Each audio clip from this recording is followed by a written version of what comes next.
As decisões informadas começam aqui. Apoie o jornalismo independente e garanta acesso aos artigos de opinião exclusiva. A verdade não tem preço, mas as notícias que dão forma aos seus hábitos de leitura, sim. Agora, com 20€ de desconto. Assine em observador.pt.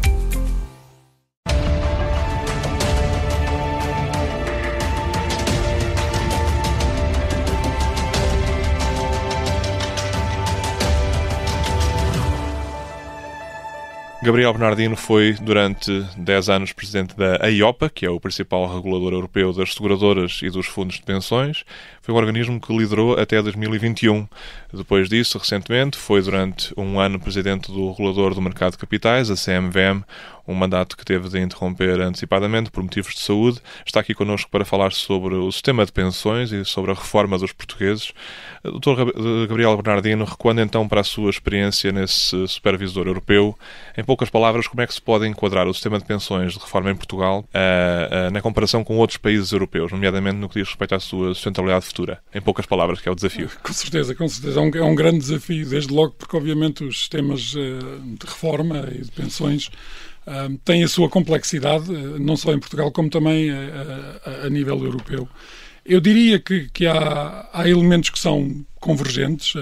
Todos os sistemas de pensões que funcionam em repartição têm, neste momento, desafios muito grandes devido ao envelhecimento das populações a nível europeu, devido também, obviamente, à necessidade de equilibrar as finanças públicas e, portanto, o financiamento por parte do Estado é obviamente um ponto também a nível europeu, como é em Portugal.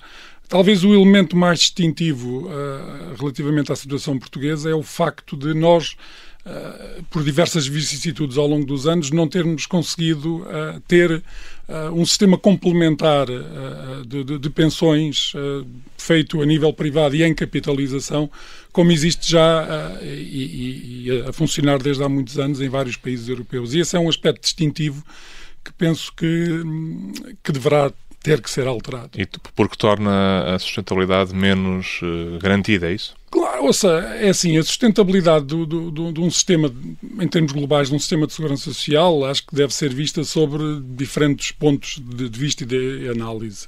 Há a questão, obviamente, de perceber até que ponto as pensões que são geradas por esse sistema são adequadas para os cidadãos, não é? E esse é um ponto em que o nosso sistema claramente, com as alterações que foram efetuadas, e bem, em 2002 e em 2007... Está um pouco melhor? Ouça, as pensões que neste momento, os reformados que estão a reformar neste momento, são relativamente ainda generosas, quando comparadas com a média em termos europeus, mas há uma mudança significativa que vai acontecer nos próximos 10, 15, 20 anos, com um decréscimo muito substancial dessa adequação. As taxas de substituição vão baixar muito significativamente. O Dr. Gabriel Bernardino participa nesta quarta-feira na conferência anual da APFIP, a Associação Portuguesa de Fundos de Investimento, Pensões e Património. Há poucos meses entrevistámos aqui o presidente dessa associação, João Pratas, que dizia precisamente que as pessoas não têm noção de quanto irão perder quando chegarem à reforma, o que liga ao ponto que está a referir-se à taxa de substituição. Ou seja, e para mim, muito sinceramente, esse é o aspecto que eu acho mais negativo das reformas que foram feitas no sistema de segurança social em Portugal. Aquilo que foi efetuado, eu acho que foi positivo, foi muito importante para o equilíbrio futuro do sistema, mas ao mesmo tempo que se efetuaram essas transformações que levam a um abaixamento claro da chamada taxa de substituição, que é aquilo que, no fim de contas, para o reformado é importante, que é o quanto é que a pensão é face ao salário que se recebia. E nós estamos a falar de uma situação de que vamos passar de uma taxa de substituição da volta dos 66% para uma taxa de substituição da volta dos 38%. Ora, isto é um peso, uma mudança muito radical e não foi feita na mesma altura, não foi feito o incentivo à criação de mecanismos privados, de mecanismos de capitalização, e esse, para mim, é o aspecto mais negativo das reformas que foram efetuadas nessa altura. Mas há forma de reverter estes números? É que as pessoas já começaram a perceber, já ouviram falar sobre esta questão da taxa de substituição, já têm uma ideia dos números.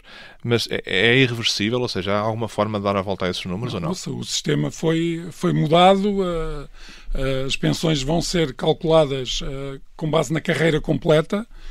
As pensões têm em conta um fator de sustentabilidade e, portanto, a forma como o sistema está desenhado para ser mais sustentável vai levar inevitavelmente a isto. Portanto, isto é uma realidade e o que eu acho é que, e diz que as pessoas já têm um pouco essa noção. Eu acho que ainda falta essa noção e um dos aspectos que eu acho que era essencial era que fosse promovida uma campanha de comunicação muito clara para as pessoas perceberem que isto lhes vai acontecer. Mas por parte de quem? É que falar sobre isso não dá votos a ninguém, não é? Mas essa é uma questão que eu acho que nós temos que ultrapassar, porque os sistemas de segurança social e a sustentabilidade e a adequação das pensões, obviamente que são eminentemente uma discussão política, mas que na sua gênese é eminentemente uma discussão económico-financeira. E aquilo que nós temos muitas vezes visto ao longo destes anos na discussão política em Portugal e também noutros países, é que muitas vezes isto é uma discussão de ideologia. Parece que estamos a confrontar direita versus esquerda com público versus privado. Ora, isso é profundamente errado. O que nós devíamos discutir é qual é que é a complementaridade que nós queremos ter entre um sistema de repartição e um sistema de capitalização. E essa discussão tem que ser feita e temos que fazê-lo de uma forma muito mais transparente. Até para possibilitar que isto seja não só uma discussão entre os partidos, mas também seja uma discussão onde a sociedade civil possa participar e possa perceber efetivamente o que é que nos vai acontecer. O que nos diz é que noutros países os regimes de pensões privados compensam o declínio da taxa de substituição das pensões públicas. Mas nesse aspecto Portugal é uma exceção. Diz-nos também que houve uma ausência de estímulos à poupança privada para a reforma, o que foi um erro grave. Um erro de quem? É um erro do Estado português e não só, e acho que também em termos europeus, porque estas alterações que foram efetuadas, quer em 2002, quer depois em 2007, no sistema português, para torná-lo mais sustentável e para, obviamente, olhar para a sustentabilidade das finanças públicas, também foram muito potenciadas pela Comissão Europeia. Tudo isto foi, obviamente, parte de influência da Comissão Europeia para que existisse sustentabilidade nas finanças públicas e para que o déficit fosse controlado. Mas, ao mesmo tempo, eu acho que a Comissão Europeia devia também ter potenciado que os países, ao efetuarem estas alterações, ao mesmo tempo fizessem alterações e reformas também na parte do financiamento de reformas no setor privado em capitalização para poder compensar esse decréscimo. E isso não foi efetuado. De facto, não houve estímulo do Estado português nessa altura e não houve também pressão por parte da Comissão Europeia para que isso acontecesse. E eu acho que isso é um aspecto que tem que ser devidamente modificado. É um ponto importante, porque de facto este problema não é apenas português. Considera que devia pensar-se a nível europeu numa espécie de plano global sobre esta matéria, quase um PRR só para isto? Ouça, eu durante muitos anos tentei, quando estava na EIOPA, tentar influenciar a Comissão Europeia neste aspecto. Porque há aqui um elemento que é essencial e para mim acho que temos neste momento talvez aqui uma conjugação eu diria de uma oportunidade, uma conjugação de efeitos que podem levar a que se avance nesta matéria. Isto porquê? Se você olhar neste momento aquilo que é o grande paradigma nesta nova Comissão Europeia, que tem a ver com, acho eu, a percepção de que a Europa não é competitiva e que a Europa precisa mais investimento. A Europa precisa que a poupança que existe já se transforme em investimento. Aliás, é claríssimo o relatório Draghi, onde o Mário Draghi diz claramente que nós precisamos de pegar nas poupanças dos europeus e colocá-las ao serviço da economia, que é o que não acontece hoje em dia. E como é que se faz isso? Bem, basicamente isso faz-se através da criação de mecanismos de poupança de longo prazo, nomeadamente pensões. E, portanto, eu acho que no âmbito daquilo que será o novo plano da Comissão Europeia para a competitividade na Europa, que vai ter que passar por maior investimento na transformação digital, na transformação para a sustentabilidade verde, na questão, obviamente, também dos investimentos para a defesa na Europa, que neste momento nós vamos ter que ter capital público, mas também vamos ter capital privado. E, portanto, vamos ter que ter mecanismos de pensões que sejam suficientemente fortes em termos de investimento para também traduzir aqui assim um avanço nesta matéria. E, portanto, eu acho que a Comissão Europeia, e é um dos pontos que eu acho que é um desafio que a nossa comissária vai ter. Eu queria perguntar a Maria Luísa Albuquerque. Obviamente. Eu acho que a Comissão deveria ponderar seriamente, como parte deste novo mecanismo, se quiser, deste novo PRR que há de aparecer por aí para a competitividade, ponderar seriamente que, como eu diria, como a cenoura para os países poderem receber isto, também ter uma obrigatoriedade dos países construírem mecanismos de poupança para a reforma de longo prazo que possam efetivamente depois apostar na economia europeia também. Sim, porque temos muito investimento na Europa que vai para os Estados Unidos e para economias que existe uma percepção de que... E não só, sabe, que aliás, não sei se viu, e isto é uma discussão que já vem de há alguns anos, mas que agora está muito mais na ordem do dia. Aliás, recentemente a Christine Lagarde fez uma intervenção neste sentido. Nós temos, na Europa como um todo, e em termos médios, temos uma percentagem de poupança que até é razoável, mas temos muita poupança que não é transformada em investimento. Temos muita poupança que está em depósitos. Em termos europeus, isso é verdade. Em Portugal é muito mais verdade ainda. E, portanto, nós temos aqui, assim, um potencial de montantes que já existem, que estão parqueados em depósitos, sem rendibilidade, e que pode perfeitamente ser posto ao serviço da economia para podermos crescer, porque assim, sem crescimento e sem investimento, nós não vamos conseguir ser mais competitivos. Voltaremos a esse ponto, mas eu só queria insistir naquela fase em que disse que foi de facto um erro não se ter, de certa forma, acautelado uma interação entre o privado e o público. Nós hoje nós estamos a cometer o mesmo erro, ou seja, o discurso político ainda hoje continua a ser sobre como é que se pode dar mais a quem hoje recebe pensões, que disse há pouco são relativamente até generosas. Fala-se pouco de como é que como é que vão viver as pessoas que hoje estão a trabalhar e que um dia também se vão reformar. Obviamente que há aqui uma questão no sistema português que tem a ver com um número muito significativo de pensões muito baixas. Sejamos claros, porque houve muita gente que obviamente está no sistema que não contribuiu.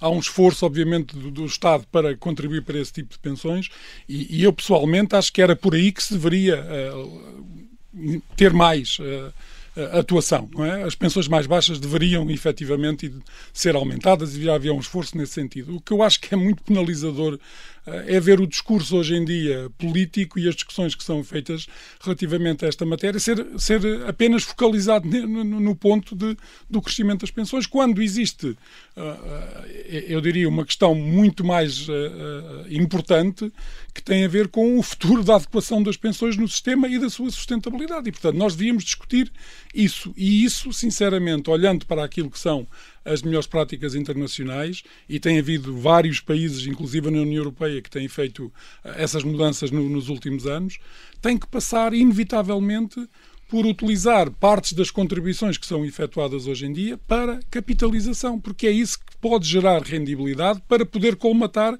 as tais, a tal descida das pensões que o sistema que temos neste momento vai trazer.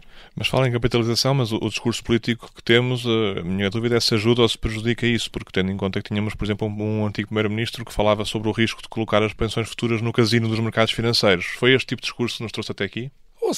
Também, eu acho que houve de facto, eu diria, declarações que não foram muito felizes relativamente aos mercados. Eu sei que existe sempre, obviamente, por parte das pessoas e dos cidadãos em geral, algum receio, naturalmente, no risco que pode traduzir. Agora, eu acho que nós temos que ser frios e temos que fazer uma análise com base nos números e não com base nas sensações.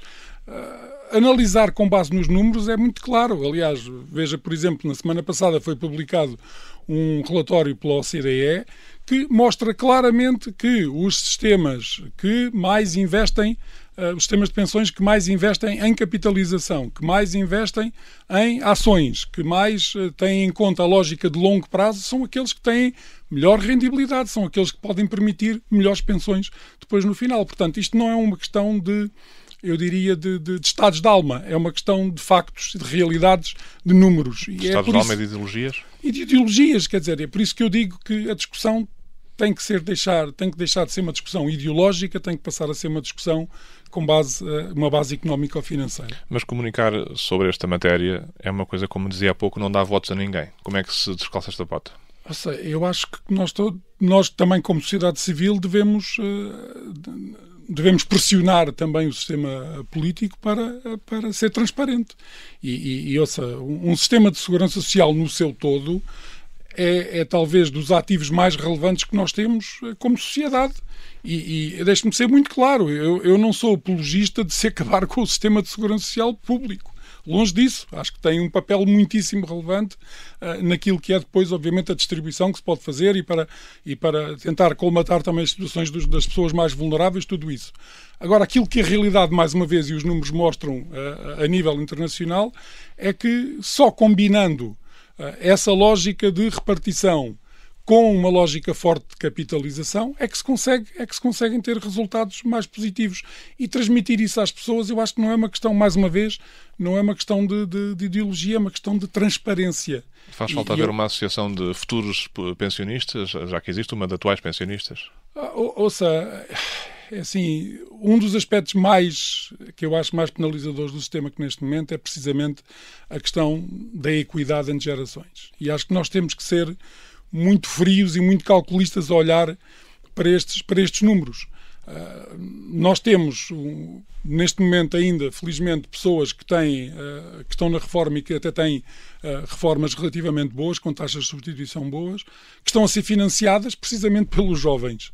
E nós sabemos já, não é nenhuma projeção, nós sabemos pelos números que essas pessoas que estão neste momento a financiar essas reformas não vão ter, nem pouco mais ou menos, reformas que sejam consentâneas. Portanto, há aqui o sistema, da forma como está desenhado, e volto a dizer, não é uma crítica, porque foi bem, ou seja, as reformas que foram feitas no sistema foram bem efetuadas, porque o sistema era completamente insustentável. Só que nós precisamos da outra parte, da complementaridade dada pela capitalização para colmatar as pensões que vão ter. E, portanto, se nós queremos, fala-se muito, por exemplo, em tentar que os jovens estejam em Portugal, não saiam. Isto também faz parte disso, não é? Os jovens estarem em Portugal e terem a noção de que vão ter uma taxa de substituição à volta de 35%, 38%, isto se tiverem uma carreira completa.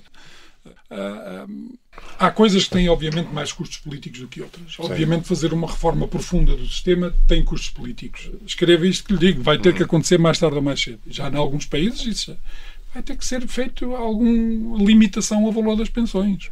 Vai ter que acontecer.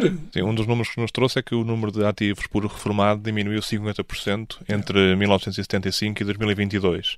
E face à situação atual, irá diminuir mais 40% Exatamente. Até 2050. A solução também passa por estímulos à natalidade mais audazes? Com certeza, eu acho que sim, mas isso é um problema que é um problema europeu. Transversal em termos europeus, não é? Obviamente que, se olhar para os dados, Portugal tem uma das piores situações em termos da pirâmide etária. E, mais uma vez, isto não é opiniões, isto são factos, são realidades. Não é? Nós passámos de em 75 termos um número de ativos, de 5,1 ativos por cada reformado.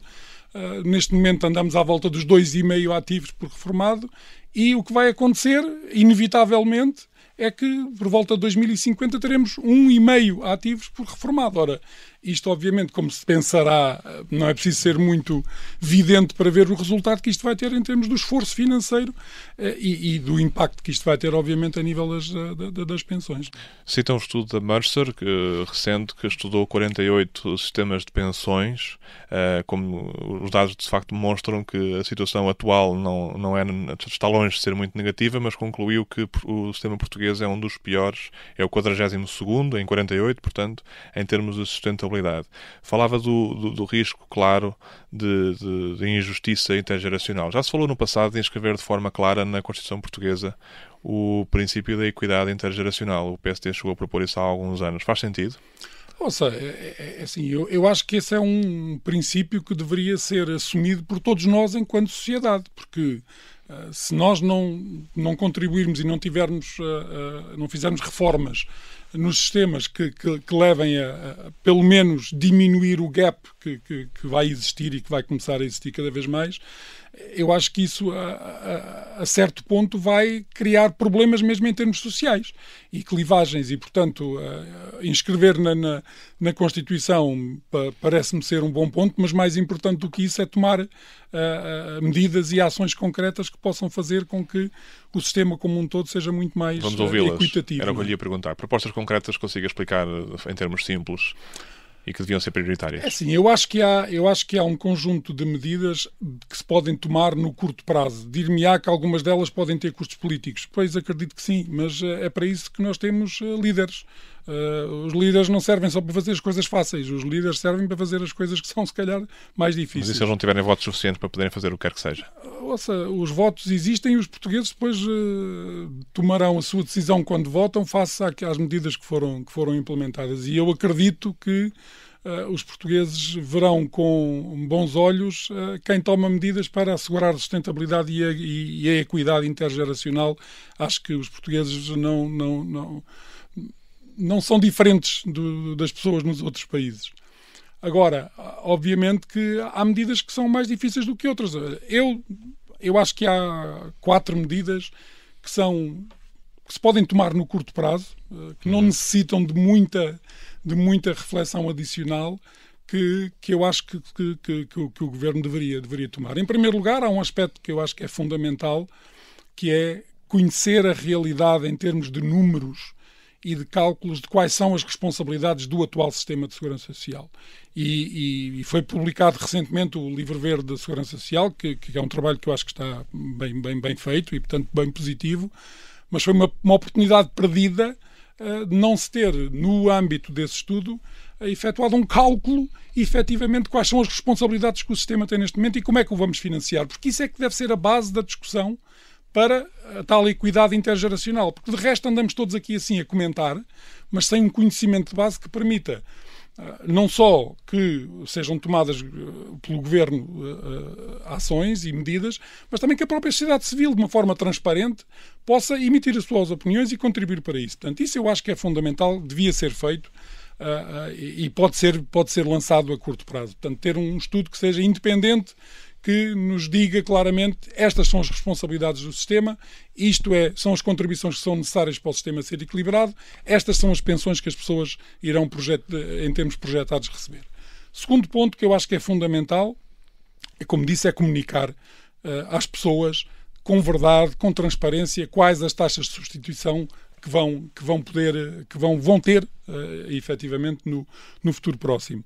Terceiro ponto que eu acho fundamental e que também pode ser feito no curto prazo é potenciar e estimular a poupança privada em capitalização para verdadeiros produtos de reforma de longo prazo e ter um estímulo fiscal que seja atrativo. Acho que há muito que se pode fazer em termos, por exemplo, de benefícios fiscais que levem que as pessoas possam ter um incentivo para pegar em alguns destes montantes que estão em depósitos e transferi-los para produtos de capitalização para a reforma de longo prazo, que naturalmente vão potenciar depois também mais investimento, mais rendibilidade. E isso pode ser feito a curto prazo, não há razão nenhuma para que não seja feito.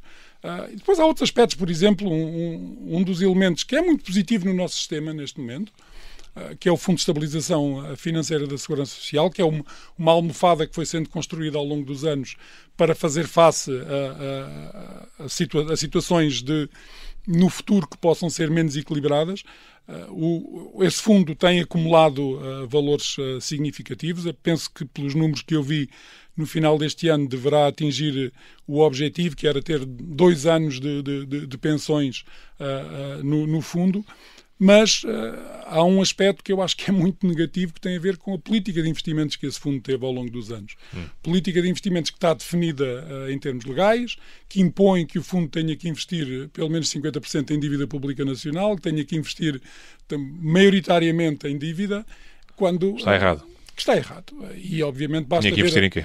Basta ver a comparação com aquilo que são as melhores práticas internacionais nesta matéria, deste tipo de fundos, onde claramente, como são fundos com um horizonte temporal muito significativo, para serem bem geridos em capitalização e para obterem as rendibilidades que serão, obviamente, adequadas, têm que investir em ações completamente de uma maneira diferente. Ou seja, o nosso fundo, por exemplo, neste momento, investe cerca de 20% em ações, quando os comparáveis em termos internacionais investem 70%, 60%. Os fundos soberanos, claro, o Fundo Soberano Norueguês, que é o maior fundo do mundo, investe 75% em ações.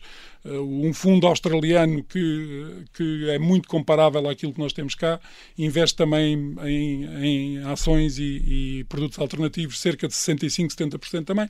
Portanto, as melhores práticas internacionais mostram-nos o que é que devemos fazer. Não é preciso inventar a roda. Não, e sinceramente acho que é muito penalizador este tipo de fundos também, por exemplo, estar maioritariamente investido em dívida pública nacional, porque isto depois leva também a outro tipo de situações onde o fundo acaba por ser utilizado para gerir a dívida pública, porque obviamente em termos das contas nacionais, como o fundo adquire a dívida pública é cancelada para efeitos de déficit e, portanto, obviamente há aqui um incentivo também para fazer uma gestão política disto, e que não deveria ser. E, portanto, este é outra das matérias que eu acho que pode ser, sem grandes questões, eu diria, pode ser acautelada no curto prazo e efetuar-se a alteração para aquilo que são as melhores práticas internacionais nesta matéria.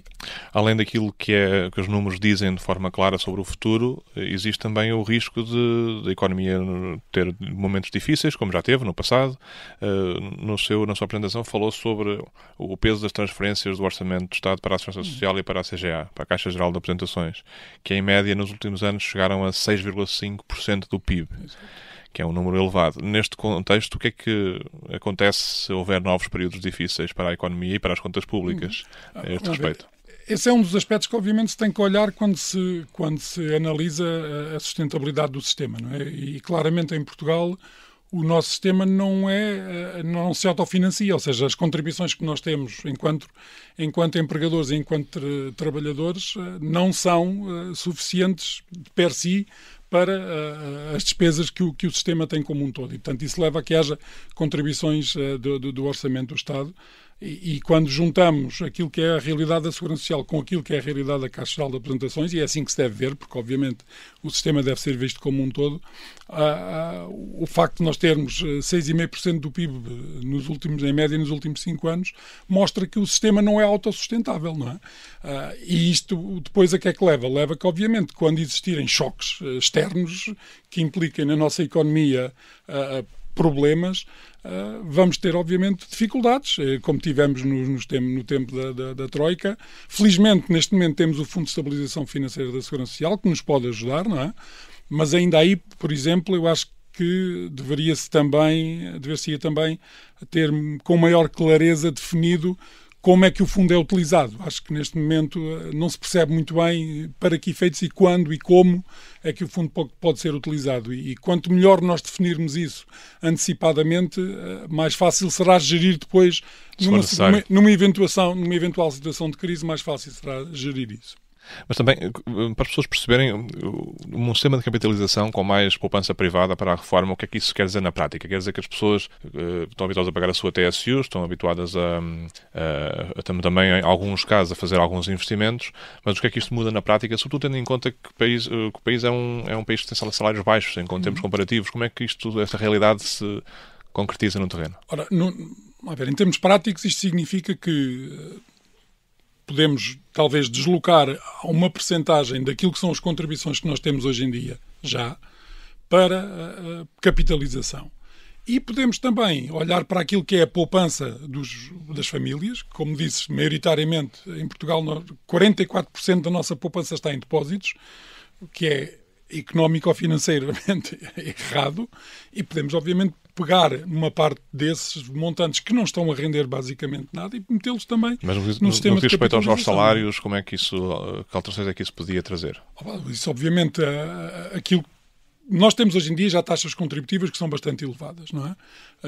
Obviamente que tem que se ver qual é a sustentabilidade do sistema, como ele existe neste momento, verificar se há possibilidade de gradualmente ir pegando em alguma dessas contribuições que são efetuadas com base nos salários e colocá-las em capitalização. E, portanto, Isso vai levar naturalmente a que tenha que haver aqui assim eu diria um recondicionamento do que é o equilíbrio entre o sistema de repartição que nós temos neste momento e um sistema em capitalização. Isto não pode ser feito de um momento para o outro.